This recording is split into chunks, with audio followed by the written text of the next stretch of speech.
사랑이 많으신 하나님 아버지, 정말 감사합니다.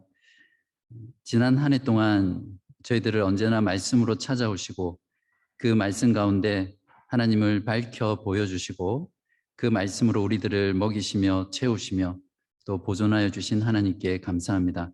올 한 해도 우리들에게 찾아오셔서 말씀을 들려주시고 그 말씀을 들을 때마다 주의 성령께서 우리의 눈을 밝혀주시고 또 우리의 귀를 열어주셔서 이 말씀 붙잡고 광야와 같은 이 땅의 삶을 신실하게 걸어가는 저희들 되게 하여 주옵소서. 오늘 말씀을 통해서 하나님의 그 깊고 높고 변하지 않는 사랑을 더 깊이 알고 경험하고 돌아가는 우리 모두 되게 하여 주옵소서. 예수 그리스도의 이름으로 기도하옵나이다. 아멘.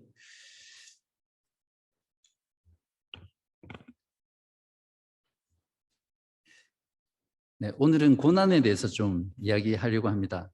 하나님께서 신자들에게 고난을 주시는 경우가 있거든요. 네, 그때 고난을 주시는 여러 가지 이유가 있습니다. 먼저는 우리의 믿음을 연단시키시고 또 성장시키기 위해서 우리에게 고난을 주실 때가 있습니다. 그 다음은 고난을 통해서 참된 믿음이 이런 거구나 라는 것을 보여주셔서 함께 신앙생활하는 지체들에게 참된 믿음이 무엇인지를 가르쳐 주시기 위해서 그렇게 하십니다. 그 다음에는 세상 사람들이나 또는 사탄에게 참된 성도의 믿음이 무엇인지를 보여주고 그것을 통해서 하나님이 주신 그 믿음이 정말 역사하는 믿음이구나. 그래서 하나님의 능력과 영광을 드러내기 위해서 주시는 경우가 있습니다. 그리고 하나님의 큰 뜻을 이루기 위해서 죄는 없지만 무고한 의인이 고난을 받는 경우도 있죠. 어떤 경우입니까? 요셉의 경우가 그렇고요. 또 우리 주 예수 그리스도께서 죄가 없으시지만 하나님의 큰 뜻을 이루기 위해서 의인으로 고난을 당하셨죠.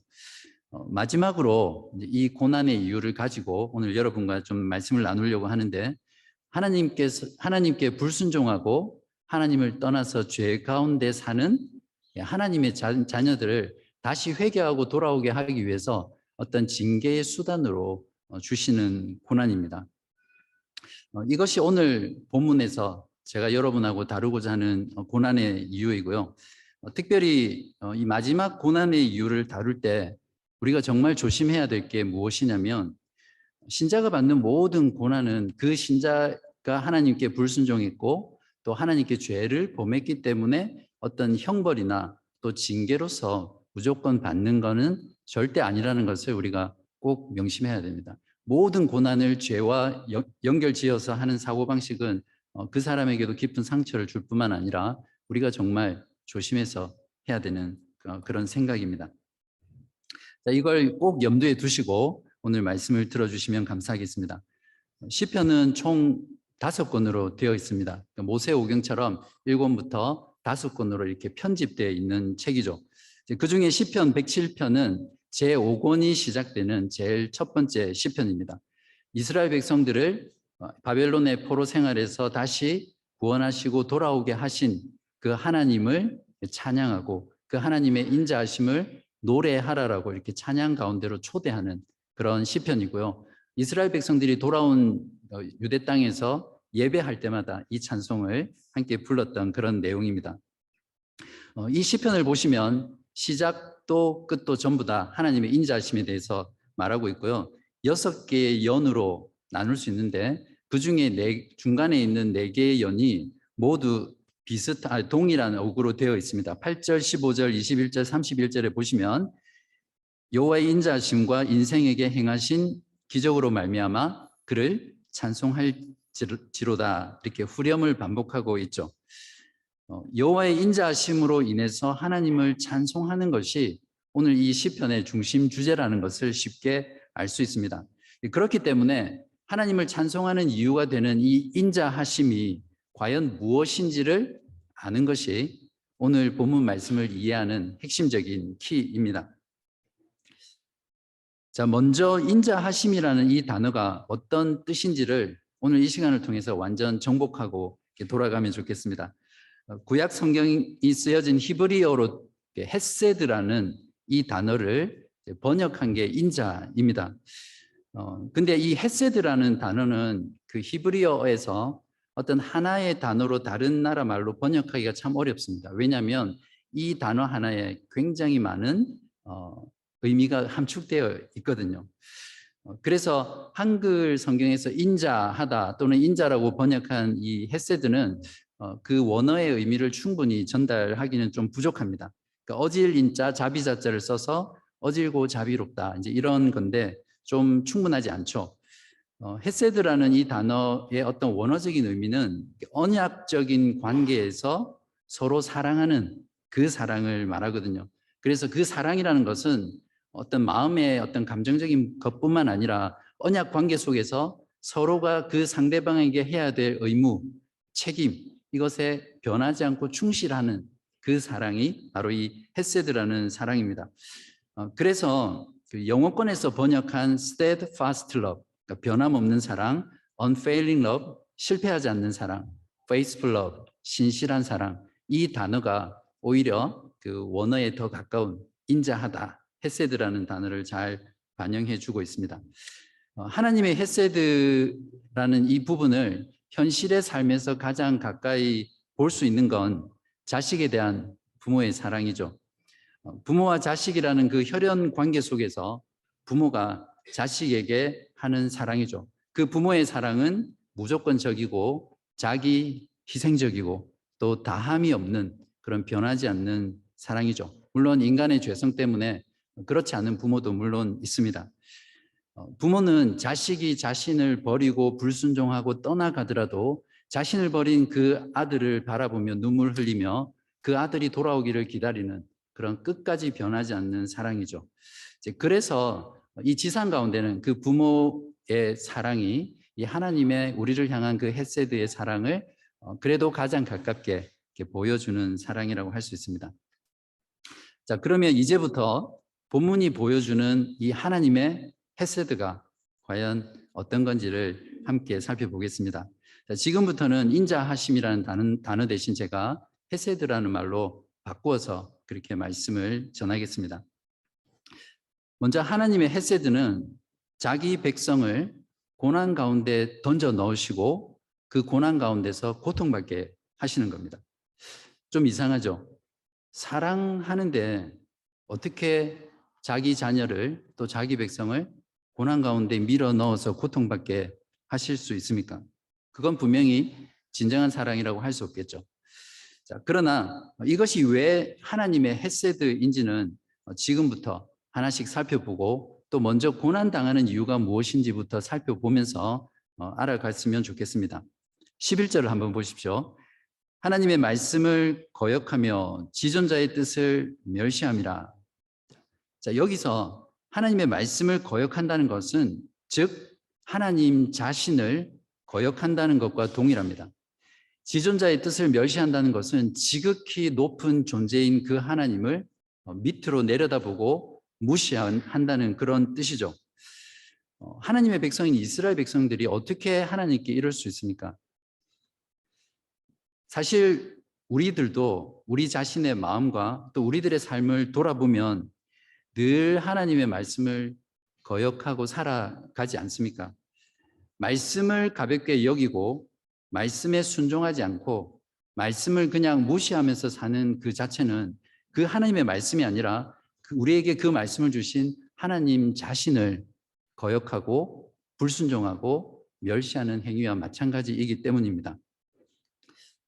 또 17절을 한번 보십시오. 미련한 자들은 그들의 죄악의 길을 따르고 그들의 악을 범하기 때문에 고난을 받아. 여기서도 분명히 하나님의 백성이 고난을 받는 이유가 무엇이었습니까? 그들의 죄악 때문이라고 성경 기자는 말하고 있습니다.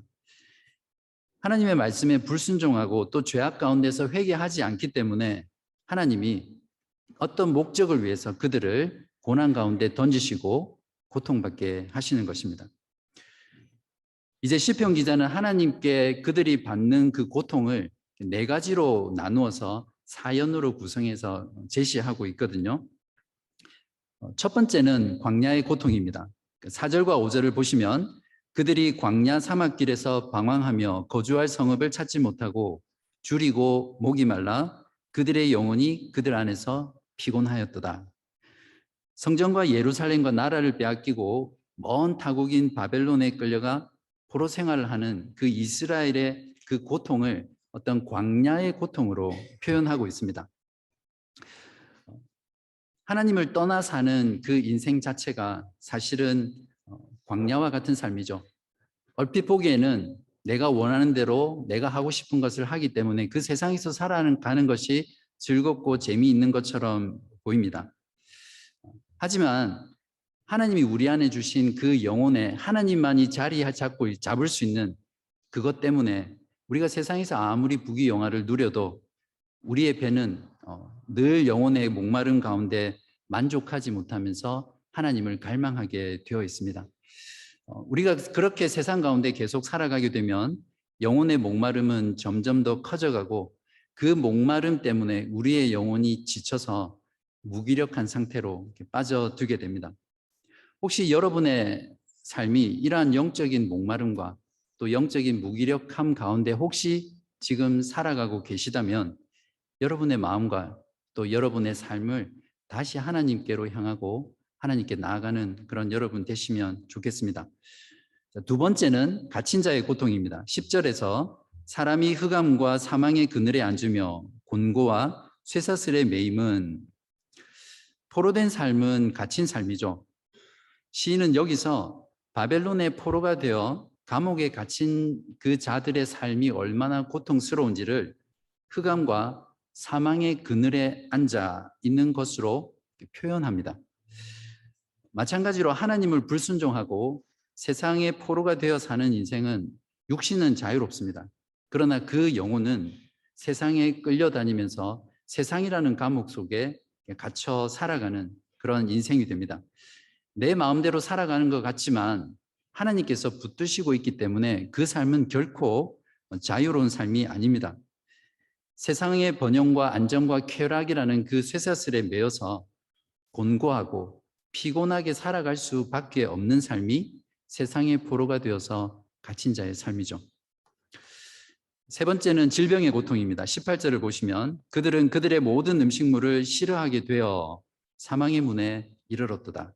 자, 지금 시편 기자는 이 질병의 고통을 음식물조차도 싫어서 거부한다라는 그런 표현을 쓰고 있습니다. 사람이 아플 때 제일 먼저 나타나는 증상이 뭐냐면 음식이 먹기 싫어지는 겁니다. 저 같은 경우도 커피를 참 좋아하거든요. 그래서 하루에 두세 잔은 늘 마시는데 커피가 쳐다보기 싫은 때가 있습니다. 그때는 내 몸이 정상이 아니구나 그런 걸 알게 되거든요. 지금 시인은 음식물을 싫어할 정도로 그 질병으로 인한 고통이 얼마나 큰지를 우리들에게 표현해 주고 있습니다. 네 번째는 광풍을 만났을 때의 고통입니다. 25절과 27절을 보십시오. 여호와께서 명령하신즉 광풍이 일어나 바다 물결을 일으키는도다. 그들이 하늘로 솟구쳤다가 깊은 곳으로 내려가느니 그 위험 때문에 그들의 영혼이 녹는도다. 그들이 이리저리 구르며 취한 자같이 비틀거리니 그들의 모든 지각이 혼돈 속에 빠지는도다. 자, 여기서 보면 당시 바벨론 포로민들이었던 유대 백성들에게 있어서 바다에서 일을 하는 이 사람이 어떤 사람들인지는 분명하지 않습니다. 그렇지만 아마 포로 생활을 했기 때문에 포로가 되어서 무역을 하는 그 배의 노동자로 일을 했거나 그 배 밑창에서 노를 젓는 그런 일들을 했던 사람들이 아닌가 추측해 볼 수 있습니다. 아무튼 포로민의 삶이 얼마나 고되고 힘든 것인지를 보여주죠. 흔히 인생을 항해에 비유하죠. 살면서 누구나 한두 번은 인생의 광풍을 만나서 정신을 못 차릴 때가 있습니다. 신자가 하나님을 불순종한 채 세상의 바다에 떠다니면서 살아갈 때 하나님께서는 그 신자를 돌아오게 하기 위해서 하나님께서 광풍을 일으키실 때가 있습니다.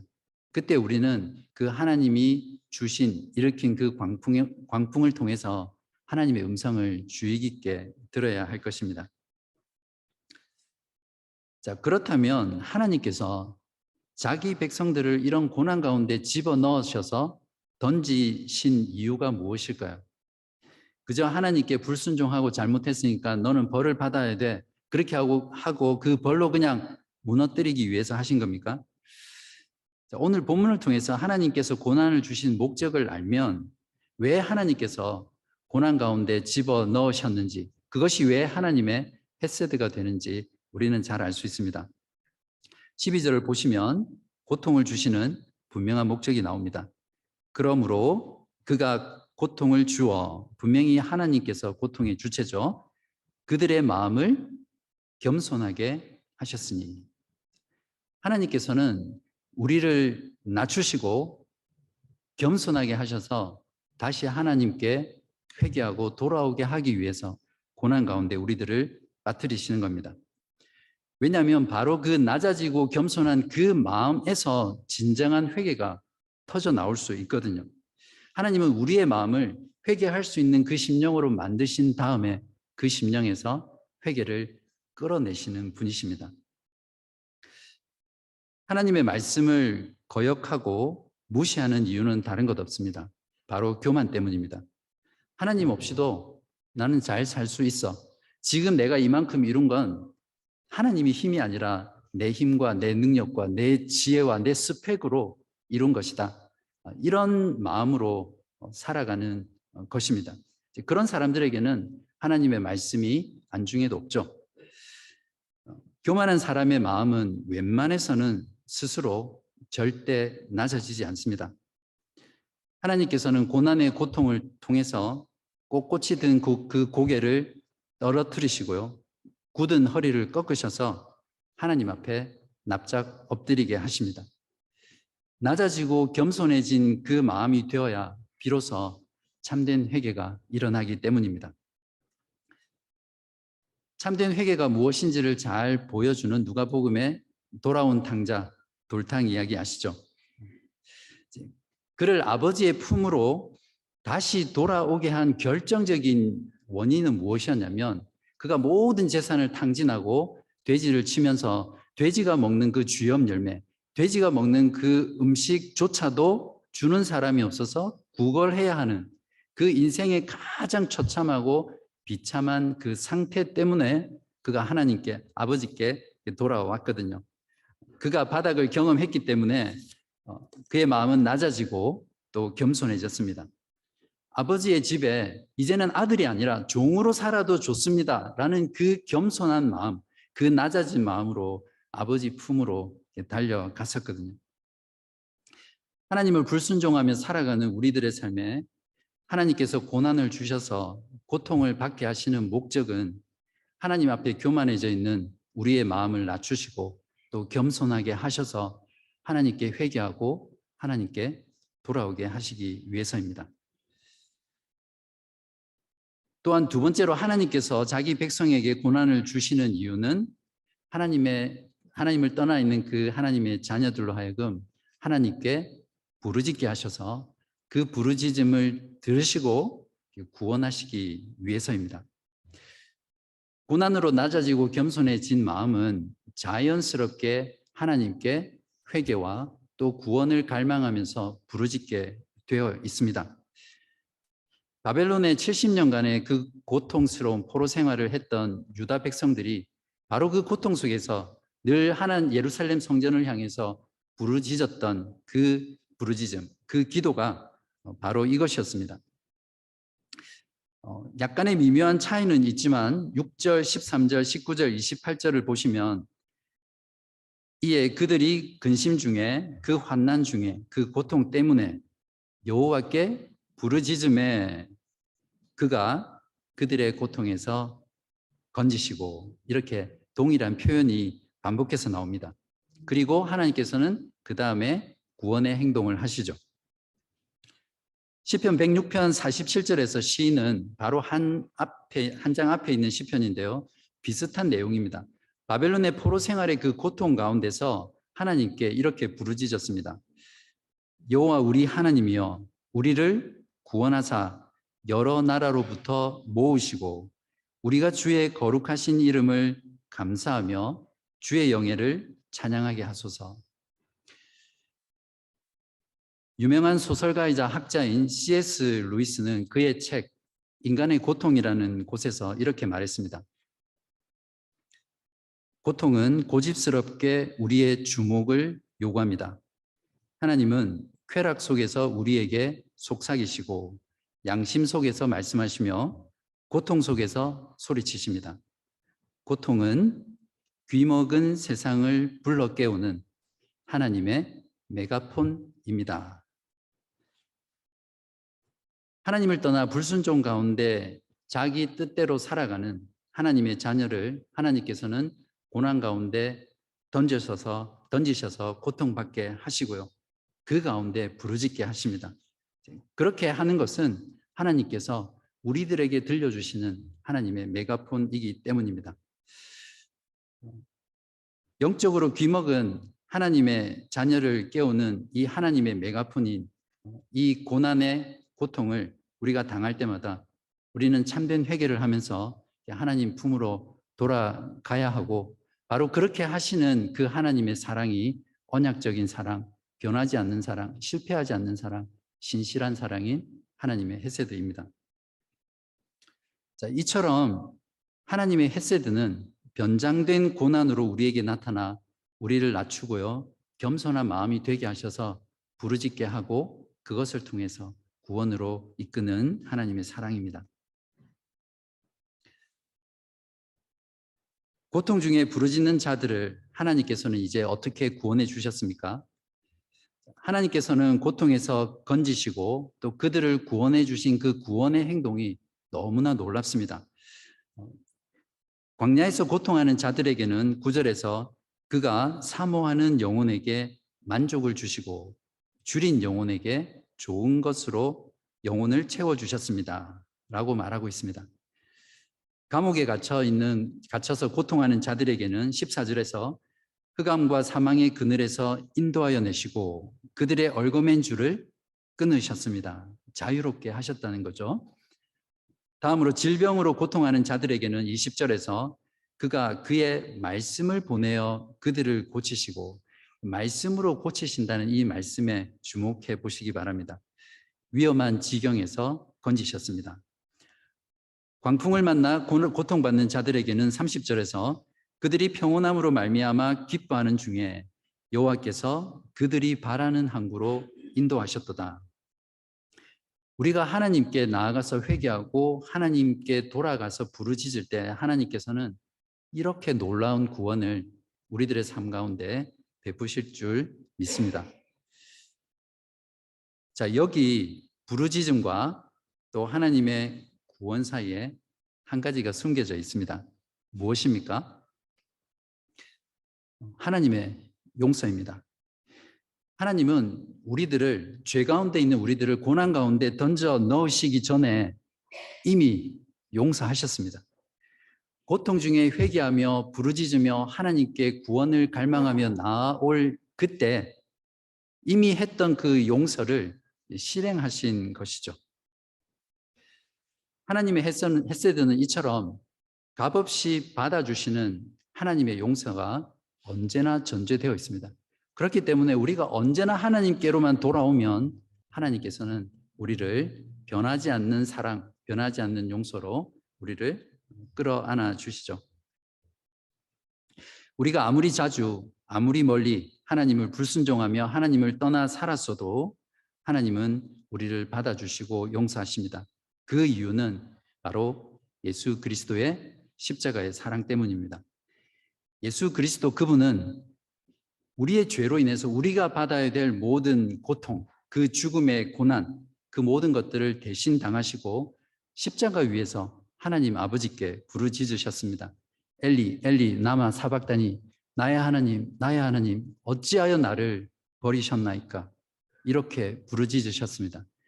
하나님께서는 그 아들의 부르짖음을 들으시고 예수 그리스도를 죽은 자 가운데서 다시 살리셨습니다. 그리스도의 고난과 부르짖음이 바로 우리의 구원이 된 것입니다. 이제 주님을 믿는 저와 여러분은 모두 그분 안에서 우리의 모든 죄, 과거와 현재와 미래에 짓는 모든 죄까지 다 용서받았고, 또 예수 그리스도 안에서 이미 죽었다가 살아서 영원토록 사는 그런 놀라운 구원을 얻은 자들입니다. 여러분 이 사실을 알고 또 믿고 계십니까?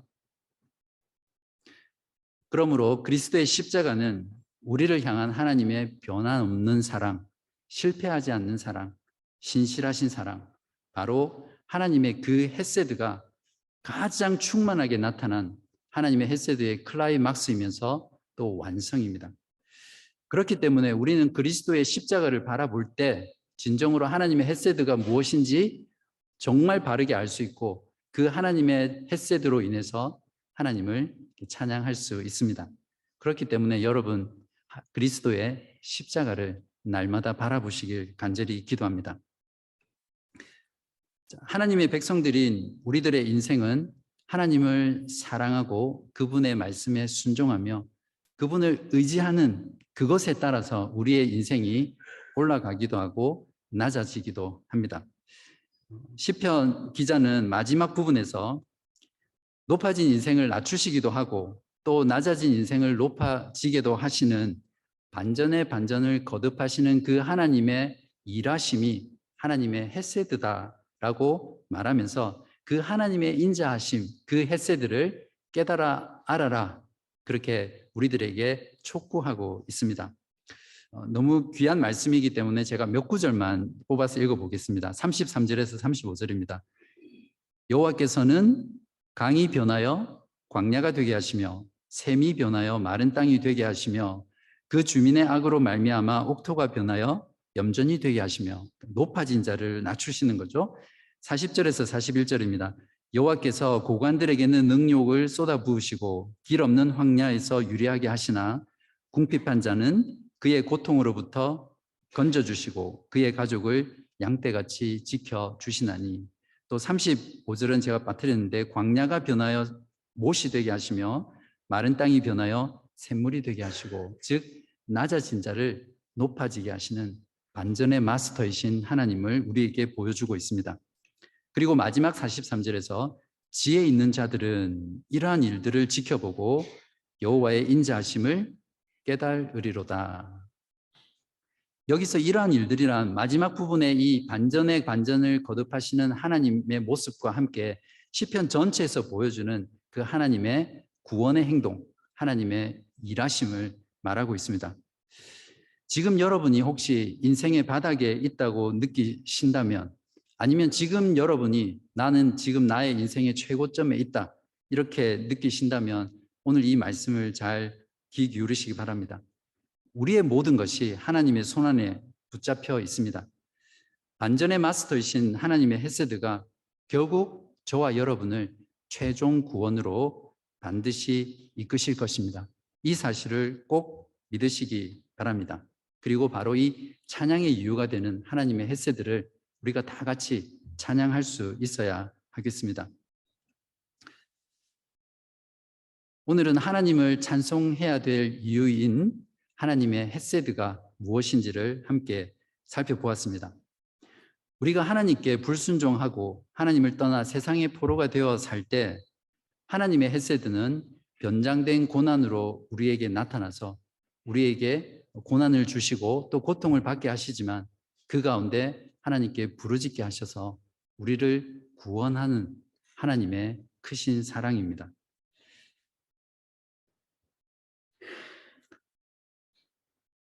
어떤 교우분께서 저한테 그러시더라고요. 설교를 듣고 나서 그때 제가 좀 망고졌던 옛날 이야기를 했었거든요. 그 말씀을 들으시고 목사님이 망고진 이야기를 들으니까 더 큰 은혜가 됐다고 그렇게 말씀했습니다. 그래서 오늘 여러분의 은혜를 더 크게 하기 위해서 제 망고진 이야기로 또 여러분을 도전하고 마치려고 합니다. 오늘도 제 큰아들과 막내아들이 앉아 있는데 좀 나가줄래? 이건 진짜 나가야 되는데. 네. 저는 신앙생활을 하면서도 꽤 오랫동안 하나님의 말씀에 불순종하면서 마음으로 하나님을 떠나 있었습니다. 그리고 하나님을 멀리하고 세상을 추구하며 그런 삶을 살았죠. 물론 외적으로 그때는 교회 생활을 열심히 했습니다. 40일 특별 새벽기도 하면 거의 대부분 개근하고 상장도 타고 그랬었거든요. 한 10년 가까이를 저는 경제적 자유라는 그 화두에 완전히 빠져서 살았었습니다. 여러분 경제적 자유가 어떤 건지 아세요? 내가 원하는 것을 내가 원하는 때에 마음대로 할 수 있는 재정적인 상태. 쉽게 말하면 놀아도 계속 돈이 나오는 어떤 마니 시스템을 말합니다. 그걸 구축하기 위해서 거의 10년을 불태웠죠. 그때 저는 자기계발서나 또 부자가 되는 법, 생각하라 그러면 부자가 되리라, 세일즈나 마케팅, 부동산, 금융 지식에 관한 많은 책들을 무진장 읽었습니다. 생각의 힘이라는 그 책을 읽었을 때는 제가 성공하고 나면 갖고 싶은 것을 사진으로 오려서 붙여놓고 계속 보면서 내 것이 될 것이야 이렇게 상상하면 진짜로 그걸 얻을 수 있다는 그 말에 혹해가지고 제가 제일 좋아하는 비치가 모스만에 있는 발모랄 비치거든요. 그 비치가에 있는 3층짜리 집 거기 살고 싶어서 비슷하게 생긴 걸 이제 부동산 잡지에서 오려가지고 이렇게 스크랩을 하고 자주 쳐다보면서 넌 내 거야. 그렇게 그런 짓을 하면서 이렇게 살았습니다. 그때 스크랩한 사진을 증거물로 보여드리려고 찾아봤는데 버린 것 같더라고요. 네. 그때부터 제 인생은 경제적 자유가 아니라 경제적 빈곤에 빠졌습니다. 제 건강까지도 이렇게 나빠지더라고요. 이 사업 저 사업 하면서 재정은 거의 파산까지 갔었고 파산은 면했지만 그 빚을 갚느라고 5년 동안 신용불량자 생활을 했었습니다. 고난은 물론 상대적인 거지만 거의 10년을 속된 말로 고생을 바가지로 했죠. 그러니까 정말 지독하게 고생을 했었습니다. 왜 그런 말이 있잖아요. 눈물 젖은 샌드위치를 먹어보지 않고는 이민 생활을 말하지 말라. 예, 아마 눈물 젖은 샌드위치를 여기서 여기까지 줄로 세우면 아마 채울 수 있지 않을까. 그때 하나님께서는 저를 참 많이 낮추셨습니다. 그리고 하나님께 많이 부르짖게 하셨죠. 완전 돌아온 탕자였죠. 하나님께서는 그때 재정적인 문제를 해결해 주시는 그 응답도 참 짓궂으셨습니다. 모스만 비치가 보이는 그 전망을 가진 집들을 청소하면서 살도록 이렇게 해주셨어요. 그리고 바로 그것 때문에 제가 일하면서도 신학 공부를 할 수 있었고 또 잘 맞춰서 지금 이 자리에 있습니다. 만약 그때 하나님께서 저에게 그러한 고난의 고통을 주셔서 하나님께 회개하고 하나님께 부르짖으며 돌아오지 않게 했다면 세상적으로는 제가 어떻게 됐을지는 모릅니다. 하지만 영적으로는 분명히 저는 그 멸망의 길을 걸어가면서 결국 하나님 앞에서 망하는 삶을 살아가고 있었을 겁니다. 저는 저의 지난날들의 삶을 돌아보면 변장된 고난으로 나타난 하나님의 헤세드가 언제나 작동하고 있었고요. 또 저의 앞으로의 미래에도 그렇게 작동하고 있을 것이라 믿습니다. 그래서 저는 오늘 이 시편의 기자의 촉구처럼 하나님의 그 인자하심, 하나님의 그 헤세드 때문에 하나님을 찬양하라는 이 말씀이 너무 마음에 깊이 와닿습니다.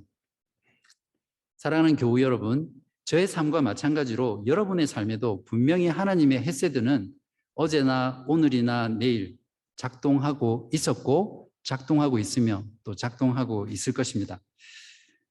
올 한 해는 우리가 교회로 모였을 때마다 또 여러분의 가정에서 또 여러분의 홀로 있을 때 이 하나님의 헤세드, 하나님의 인자하심 때문에 하나님을 찬양하고 또 하나님께 감사하는 그런 여러분 되시기를 주님의 이름으로 간절히 기도합니다.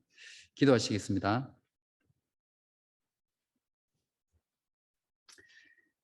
하나님 아버지 감사합니다.